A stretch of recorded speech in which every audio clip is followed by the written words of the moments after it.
kaderim sen, sevdiğim sen maral. Yaşama vesim sen, özümde sen maral.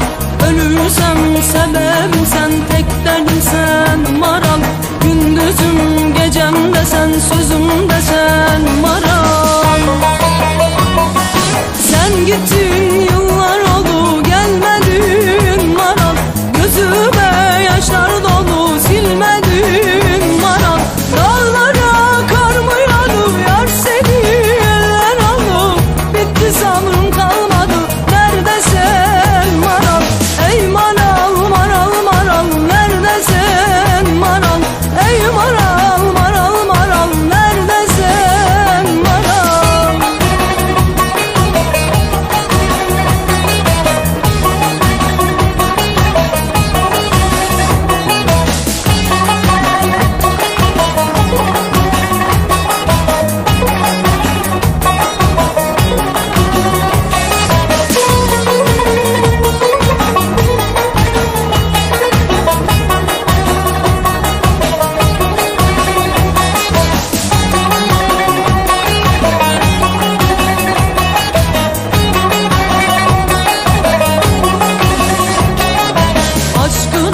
Düşmüşem ben, ölmüşem ben maral.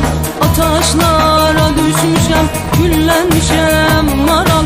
Bu yalan dünyada sevdiğim sen maral. Bir tek seni sevmişem, yar demişem maral.